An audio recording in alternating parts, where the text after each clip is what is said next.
अस्सलाम वालेकुम जी। क्या हाल चाल हैं आप लोगों के? मैं तो शुक्र अल्हम्दुलिल्लाह बिल्कुल ठीक ठाक हूँ और इंशाल्लाह आप लोग भी अपने घरों में खुश होंगे, बिल्कुल ठीक ठाक होंगे। और अच्छा जी, आज मैंने ना इफ्तारी सिर्फ 10 मिनट के अंदर अंदर बनाई है क्योंकि मैं बहुत ज़्यादा लेट हो गई थी। रात सारी मैं ना सोई नहीं थी, कुछ मुझे एक दो काम था तो मैं उस्मान से लैपटॉप पे बस वो काम करवाती रही। फिर उसके बाद सहरी का टाइम हो गया, सहरी की। और उसके बाद तो मैं बिल्कुल नहीं लेटती क्योंकि नमाज कुरान पाक पढ़ो तो बच्चों को उठाने का टाइम हो जाता है। बच्चों को स्कूल छोड़ के आई तो घर आते ही ना मेरी हेल्पर आ गई, उससे काम करवाया। फिर लेटने लगी तो कभी दूध वाला आ गया, कभी कोई आ गया, तो बिल्कुल भी ना मुझसे लेटा ही नहीं गया। लेटने का टाइम मिला ही नहीं तो मेरी नींद नहीं पूरी हुई थी, ठीक है। उसके बाद बच्चे आए, बच्चों को मैंने चेंज वगैरह करवाया। फिर उन्होंने स्पारा पढ़ना था, वो उनकी टीचर उनको पढ़ा कर गई। तो उसके बाद फिर मैं ना 1 डेढ़ घंटा सिर्फ लेटी हूँ। तो फिर मैंने जल्दी जल्दी से उठ के अफ्तारी बनाई है। मुझे कुछ समझ नहीं आया, मैंने कहा मैं ना सिर्फ आलू अंडे बना लेती हूँ, साथ रायता बना हुआ कल का पड़ा हुआ है, थोड़े से चावल पड़े हुए थे। तो मुझे ये था कि बस जल्दी जल्दी में यही बन जाए तो बड़ी गनीमत है। तो बस यहाँ पे मैंने क्या किया, आलू बारीक बारीक काटे, उसमें नमक मिर्च हल्दी डाली, पकने के लिए रख दिया। जैसे ही उनका पानी ड्राई हुआ, ऑयल डाला, अच्छी तरह से भून लिया। 2-3 मैंने उसमें अंडे डाले हैं और कसूरी मेथी डाली है। अच्छी तरह से इसको भून लूँगी। इतने मज़े के आलू अंडे बन जाते हैं ना, और 10 मिनट के अंदर अंदर बन जाते हैं। साथ ही मैंने ना टेबल पर चीज़ें रखनी शुरू कर दी क्योंकि इफ्तारी का टाइम होने ही वाला था। और साथ ही मैंने थोड़ा सा टैंग बना लिया। उस्मान तो बिल्कुल भी कोई शरबत नहीं पीते, चाहे मैं वो जामे शरीफ बनाऊँ चाहे मैं वो टैंग बनाऊँ। तो बच्चे ही शौक़ से पीते हैं या मैं थोड़ा सा पी लेती हूँ। तो बस यहाँ पे जी चीज़ें रख दी है मैंने, और साथ साथ बस मैं रोटियाँ बनाती जाऊँगी और बच्चों को भी दे दूँगी, उस्मान को भी दे दूँगी और ख़ुद भी रोज़ा इफ्तार कर लूँगी। मुझे जब भी कुछ समझ नहीं ना आता तो मैं जल्दी जल्दी से या तो आलू अंडे बना लेती हूँ या मैं ना मसूर की दाल बना लेती हूँ। वो भी बहुत जल्दी बन जाती है, 10 मिनट के अंदर बन जाती है। और आलू अंडे भी ना 10 मिनट के अंदर बन जाते हैं। साथ मैंने और उस्मान ने ना थोड़ा थोड़ा अचार ले लिया था, बच्चों को मैं अचार नहीं देती। तो बस यहाँ पे जी मैं भी अब बैठ के तो खाना खा लूँगी, ठीक है। साथ हम देखेंगे जीतो पाकिस्तान। बहुत ही मुझे मज़ा आता है ये प्रोग्राम देखने का, मैं तो ज़रूर देखती हूँ। और जैसे ही हमने खाना खाया ना तो मुझे आज फिर बाज़ार जाना था। कोई 1-2 मैंने चीज़ें लेनी थी, स्पेशली मैंने जाना था अपने भतीजे का ईद का ड्रेस लेने, ठीक है। तो उसके लिए मैं गई थी, तो साथ फिर मैं बेकरी की भी कुछ चीज़ें ले आई थी। और यहाँ पे जी हम लोग पहुँच गए नेमत खाने, क्योंकि नेमत खाने की ग्रोसरी सॉरी ग्रोसरी नहीं, बेकरी नंबर 1 होती है, बहुत अच्छी लगती है। हम जब भी जाते हैं ना, इनके शुगर फ्री केक रस लेकर आते हैं और इनका सैलड लेकर आते हैं। ये 2 चीज़ें तो मस्ट है ना, इतनी ज़्यादा मज़े की होती है ना। और इनकी ना बाकी भी सारी चीज़ें बहुत आला क्वालिटी की होती हैं। मैं ना शादी के बाद ना यहाँ से ही ग्रोसरी करती थी और बहुत अरसा मैंने यहाँ से ग्रोसरी की है। फिर उसके बाद ये है कि मैं ना राइज़न जाना स्टार्ट हो गई क्योंकि वहाँ से मीट भी मिलता है। तो उस्मान कहते हैं कि यार ग्रोसरी भी हम वहीं से कर लेंगे, मीट भी मिल जाता है।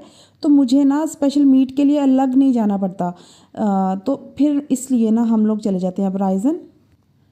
और वहाँ से आके ना वापसी पे जब मैं घर उतरी हूँ ना मोटरसाइकिल से, तो मेरे हाथ से ना एक शॉपर गिर गया जिसमें ये वाले सैलेड के दोनों बॉल थे। तो एक बॉल गिर के तो वो सारा टूट गया। तो फिर मैंने आते ही ना सैलेड प्लेट में निकाल लिया। और 2 बॉल हैं तो एक मैं और अतीब खा लेंगे, एक रेयान और उस्मान खा लेंगे। हमें इतना ज़्यादा ये पसंद है ना, सबकी कोशिश होती है कि मुझे ज़्यादा मिले, मुझे ज़्यादा मिले। इतना ज़्यादा मज़े का लगता है ना ये। और जाने से पहले ना मैं बच्चों को स्कूल का सारा होमवर्क करवा कर गई थी, ठीक है। और फिर वहाँ से आते ही ना मैंने सारे बर्तन धो लिए क्योंकि बर्तन मैं धोकर नहीं गई थी। मुझे ये था कि अगर मैं बर्तन भी धोने लग गई ना तो फिर मैं लेट हो जाऊँगी और मैं जा नहीं पाऊँगी, ठीक है। क्योंकि भाई ने आना है तो फिर मैंने ना अपने भतीजे का सूट भाई के हाथ भेजना है। तो इसलिए बहुत ज़रूरी था आज मेरा जाना। तो बस वहाँ से आके तो हमने आते सैलेड खाया, बर्तन मैंने सारे धो लिए, ये सैलेड वाले बर्तन रह गए हैं, ये भी मैं धो लूँगी, ठीक है। और यहाँ पे मैं केक रस लेकर आई हूँ, अंडे लेकर आई हूँ और तिल वाले जो रस होते हैं वो लेकर आई हूँ। 2 मुझे वाटर बॉटल बहुत अच्छी लगी तो ये 2 मैंने ले ली हैं, ठीक है। और इनकी ब्रेड भी बहुत मज़े की होती है, मीठी वाली जो ब्रेड है ना वो वाली, तो वो भी मैं लेकर आई हूँ। तो बस यहाँ पे ना ये सारी चीज़ें मैं समेटूँगी। बच्चों को मैंने अब सुला दिया है, तो उस्मान के साथ बैठ के तो मुझे थोड़ा-सा काम था, वो मैं अब उस्मान से करवा लूँगी लैपटॉप पे। और फिर उसके बाद जी हमने चाय-शाय पी और उस्मान चले गए ऊपर अपना काम करने, तो मैं सो गई थी 2-3 घंटे के लिए। सुबह सहरी का टाइम हुआ तो मैंने और उस्मान ने बस रोज़ा रखना था, बच्चों को आज मैंने नहीं उठाया। तो यहाँ पे मैं और उस्मान रोज़ा रख लेंगे। थोड़ा सा सालन पड़ा हुआ था आलू अंडे का, थोड़ा सा रायता पड़ा था, ठीक है। और मैंने अंडा तो लाजमी खाना होता है, ब्रेकफास्ट हो या सहरी हो, कुछ भी हो, सुबह जब मैंने उठना है ना तो मैंने अंडा ज़रूर खाना है। तो मैंने साथ एक अपने लिए फ्राई अंडा बना लिया था, ठीक है। उस्मान ने अंडा नहीं लिया था, उस्मान ने सिर्फ सालन के साथ पराठा खा लिया था और रायता ले लिया था। तो बस यहाँ पे जल्दी से बैठ के तो मैं सहरी करूँगी और फिर उसके बाद चाय बनाएंगे, जो कि बहुत ज़्यादा ज़रूरी है अफ्तारी करने के बाद भी और सहरी में भी।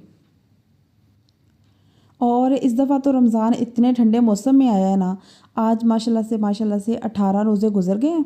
पता भी नहीं चला कि ये 18 रोज़े कैसे गुजरे, इतनी जल्दी माशाल्लाह माशाल्लाह ये रमज़ान गुजर रहा है और बहुत मज़े का गुजरा है। बहुत ठंडे रोज़े थे, बिल्कुल भी पता नहीं चला। यहाँ पे जी अच्छी तरह से फेंट के हम चाय बना लेंगे मज़ेदार सी और फिर आराम से बैठ के तो चाय पियेंगे। और यहाँ पे ना चाय के साथ मैंने ना 2-3 स्लाइस ब्रेड के भी गर्म कर लिए थे, जो मैं रात को ब्रेड लेकर आई थी ना मीठी वाली, वो वाली बहुत अच्छी लगती है। तो थोड़ा ना सहरी में टाइम भी था तो मैंने कहा चलो आराम से बैठ के साथ चाय पीते हैं, साथ आराम से ब्रेड का स्लाइस खाते हैं। तो बहुत ज़्यादा मज़ा आया था। बस उसके बाद फिर क्या, उस्मान ऊपर चले गए अपना काम करने, मैंने नमाज़ पढ़ी, कुरान पाक पढ़ा और फिर बच्चों को उठाने का टाइम हो गया। बच्चों को उठाया, रेडी किया, स्कूल छोड़ के आ गई हूँ और आके तो अब मैंने वीडियो एडिट की है और वीडियो पब्लिश कर दूँगी, ठीक है। तो बस यहीं तक था मेरा छोटा सा व्लॉग। अगर आप लोगों को अच्छा लगे तो मुझे ज़रूर कमेंट सेक्शन में बताइएगा। अपना और अपनी फैमिली का ख्याल रखिएगा, मुझे दुआओं में याद रखिएगा। अल्लाह हाफिज़ जी।